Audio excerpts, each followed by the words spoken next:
Clay കിട്ടിക്കഴിഞ്ഞപ്പോൾ പിന്നെ ഓരോന്നുണ്ടാക്കാനുള്ള ആകാംക്ഷയിലാണ്. അങ്ങനെ നമ്മൾ പിൻട്രസ്റ്റ് ഒക്കെ നോക്കിയിട്ട് ഒരു സാധനം കണ്ടുപിടിച്ച് വെച്ചിട്ടുണ്ട്. അപ്പോൾ അതാണ് നമ്മൾ ഉണ്ടാക്കാൻ പോകുന്നത്. പിന്നെ കുറച്ച് കാര്യങ്ങൾ എനിക്ക് നിങ്ങളോട് ചോദിക്കാനുണ്ട് കേട്ടോ. ഈ എയർ ഡ്രൈ ക്ലേനെ കുറിച്ചിട്ടാണ്. ഈ ക്ലേ യൂസ് ചെയ്യുമ്പോൾ ശരിക്കും ഇത് എങ്ങനെയാണ്, ഇതിൽ വേറെ എന്തെങ്കിലും എക്സ്ട്രാ ആഡ് ചെയ്യും? അതേപോലെ തന്നെ ഇത് നമ്മൾ ഒരു ദിവസം വെച്ച് കഴിഞ്ഞാൽ ഇത് ശരിക്കും ഡ്രൈ ആവാറുണ്ടോ? അതായത് നമ്മൾ പണ്ടൊക്കെ യൂസ് ചെയ്യുമ്പോൾ, ഞാൻ പണ്ടൊക്കെ ഈ കളിമണ്ണൊക്കെ യൂസ് ചെയ്തിട്ട് ഓരോന്ന് ഉണ്ടാക്കാറുണ്ടായിരുന്നു. അതൊക്കെ നമ്മൾ ഈ വെയിലത്ത് വെച്ച് ഉണക്കിയെടുക്കുമ്പോൾ ഭയങ്കര ഹാർഡായിട്ട് കിട്ടാറുണ്ടായിരുന്നു. ഇങ്ങനെ പൊട്ടുന്ന, നമ്മൾ താഴെട്ട പൊട്ടിച്ചിതറുന്ന പോലത്തെ ഇങ്ങനെ ഉറപ്പായിട്ട് അങ്ങനെ കിട്ടാറുണ്ടായിരുന്നു. പക്ഷേ ഇത് അങ്ങനെ എനിക്ക് കിട്ടുന്നില്ല. അപ്പൊ ഇത് എങ്ങനെയാണ്, അങ്ങനെ കിട്ടുമോ, അതോ ഇത് ഇങ്ങനെ തന്നെയാണോ?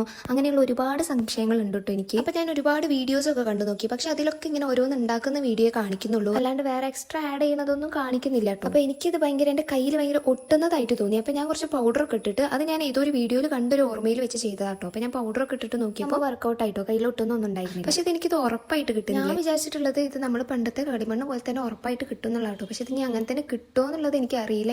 ഞാൻ ചെയ്തതിന്റെ കുഴപ്പമാണോ അതോ ഇനി ഇങ്ങനെ തന്നെയാണോ എന്നുള്ളത് അറിയില്ല. അപ്പൊ ആർക്കെങ്കിലും ഇത് അറിയുന്ന ടിപ്സ് എന്തെങ്കിലും ഉണ്ടെങ്കിൽ ഒന്ന് കമന്റ് ബോക്സിൽ ഒന്ന് പറഞ്ഞു തരണേ. അങ്ങനെ സംശയങ്ങൾ ചോദിച്ചു നമ്മളിത് സംഭവം റെഡിയാക്കി എടുത്തിട്ടുണ്ട്. അപ്പൊ ഇനി പെയിന്റ് അടിയിലാണ്. പിന്നെ പിങ്ക് ഷെയ്ഡ് ആയിരുന്നു കേട്ടോ വേണ്ടത്. അപ്പൊ നമ്മളിത് മിക്സ് ചെയ്തിട്ട് ഈ ഒരു കളറാക്കി എടുത്തിട്ടുണ്ട്. ഇനി നമുക്ക് ഇത് പെയിന്റ് അടിക്കേണ്ട പരിപാടിയുള്ളൂ. പക്ഷേ ഇത് പെയിന്റ് അടിക്കുമ്പോഴും ഇത് ഉറച്ചിട്ടില്ല കേട്ടോ. നമ്മളിത് അമർത്തുമ്പോൾ അത് അമർന്നു പോകുന്നുണ്ട്. ആ ഒരു കാര്യത്തിൽ ഞാൻ തീരെ സാറ്റിസ്ഫൈഡ് അല്ല കേട്ടോ. കാരണം നമുക്കിത്, ഞാൻ എന്റെ മനസ്സിൽ വിചാരിച്ചിരിക്കുന്നത് ഇത് ഭയങ്കര ഉറപ്പായിട്ട് കിട്ടും എന്നുള്ളതാണ്. പക്ഷെ നമുക്കിത് അമർത്തി കഴിയുമ്പോൾ അങ്ങോട്ട് അമർന്നു പോവാണ്. പക്ഷെ ഞാൻ ഓരോ വീഡിയോയിൽ കാണുമ്പോൾ അതൊക്കെ ഭയങ്കര ഹാർഡായി നിൽക്കുന്ന പോലെയായിട്ട് എനിക്ക് ഫീൽ ചെയ്യുന്നത്. അപ്പൊ ഞാൻ വിചാരിക്കുന്നത് ഞാൻ ഉണ്ടാക്കിയതിന്റെ പ്രശ്നമാണെന്നാണ് എനിക്ക് തോന്നുന്നത്. എന്തായാലും നിങ്ങൾക്ക് എന്തെങ്കിലും ടിപ്സ് അറിയാവുന്നുണ്ടെങ്കിൽ ഒന്ന് പറഞ്ഞു തരണം. നമ്മുടെ പെയിന്റ് അടി ഇവിടെ കഴിഞ്ഞിട്ടുണ്ട്. ഇനി നമുക്ക് ഇതിന് കണ്ണും മൂക്കൊക്കെ വരച്ചു കൊടുത്ത് നമുക്ക് സുന്ദരനോ സുന്ദരിയോ ആക്കി എടുക്കാം. നമ്മൾ 3 പേർക്കും കണ്ണും മൂക്കൊക്കെ വരച്ചു കൊടുത്തിട്ട് നല്ല സുന്ദരികളാക്കി എടുത്തിട്ടുണ്ട്. നിങ്ങൾക്ക് ഇത് ഇഷ്ടപ്പെട്ടിട്ടുണ്ടെങ്കിൽ ഒന്ന് ലൈക്ക് ചെയ്തിട്ട് അറിയിക്കണേ. എന്തായാലും എനിക്കിത് ഇഷ്ടപ്പെട്ടു. സംഭവം ഉറച്ചിട്ടില്ലെങ്കിലും എനിക്കിത് കാണാൻ നല്ല ഇഷ്ടമായിട്ടുണ്ട്. പക്ഷെ ഭയങ്കര പെർഫെക്റ്റ് ആയിട്ടൊന്നും അല്ല കേട്ടോ ഞാൻ ചെയ്തിരിക്കുന്നത്. അവിടെ ഇവിടെയും കുറച്ച് ക്രാക്സും കാര്യങ്ങളൊക്കെ ഉണ്ട്. കാരണം നമ്മുടെ തുടക്കമാണല്ലോ, തുടക്കത്തിൽ നിന്നാണല്ലോ ഓരോന്ന് പഠിക്കുന്നത്. അപ്പൊ ഇതിന് നമ്മൾ കുറച്ച് റെസിനൊക്കെ ഒഴിച്ചു കൊടുത്തിട്ട് കുറച്ച് തിളക്കമാക്കി എടുത്തിട്ടുണ്ട്. അപ്പൊ ഇതാണ് നമ്മുടെ ഫൈനൽ ലുക്ക് വന്നിട്ടുള്ളത്. അപ്പൊ നിങ്ങൾക്ക് ഇഷ്ടപ്പെട്ടിട്ടുണ്ടെങ്കിൽ ലൈക്ക് ചെയ്യാനും കമന്റ് ചെയ്യാനും മറക്കണ്ട. സബ്സ്ക്രൈബും കൂടെ ചെയ്തേക്കണേ. അപ്പൊ ശരി, അടുത്ത വീഡിയോയിൽ കാണാം.